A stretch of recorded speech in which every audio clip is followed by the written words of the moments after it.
Skupština grada je na prošle sednice većinom glasova odbila predlog Narandžastog bloka da se u dnevni red uvrsti rasprava o narodnoj inicijativi o decentralizaciji, koju su pokrenuli Ujedinjeni regioni Srbije. Odbornik Narandžastih i potpredsednik Ujedinjenih regiona Srbije u Pančevu, koji je to i predložio, Aleksandar Farkaš, smatra da je tako odlučeno samo zato što to nije bio predlog vladajuće većine.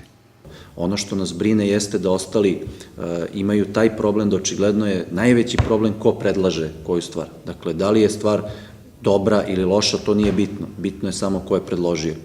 Moje obrazloženje na samoj skupštinskoj govornici, koje sad hoću samo da ponovim, jeste da još jedna laž koja se ovako vrlo koristi, jeste da to što siromašni postaju siromašniji, bogatiji nije tačna, iz razloga što najrazvijenijima se Beogradu tačnije ukidaju transferi, najrazvijenijima se drastično smanjuju, nerazvijenima ostaju isti ili se čak povećavaju.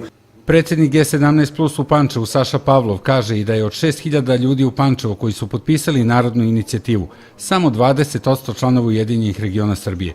To je dodatni razlog zašto gradski većnici i odbornici koji čine skupštinsku većinu moraju biračima da objasne zbog čega su, kako je rekao Pavlov, protiv decentralizacije. Nijedna opština u Srbiji neće imati manji budžet, to je sigurno, i to smo mi objašnjavali na našim tribinama u detalje zbog čega će to tako biti. A druga stvar, pitao bi gradske većnike i datog, znači poslanike gradske skupštine i datog gradskog većnika, kog ne želim da imenujem ovoga puta, da li je njih na njihove funkcije birali građani Pančeva ili građani Crne Trave. Veća ingerencija lokalnoj samoupravi.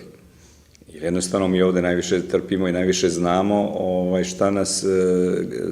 šta nestaje, šta nas zagađuje, šta nas truje, a naša lokalna samouprava nema nikakvih ili vrlo malih ingerencija nad ovim zagađivačima i zemlje i vode i vazduha u Pančevu. To znam iz iskustva.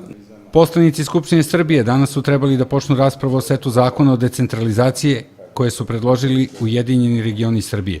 Tim zakonima se predviđa preraspodela novca od poreza, vraćanje imovine lokalnim samoupravama i direktni izbor predsednika opštine i gradonačelnika.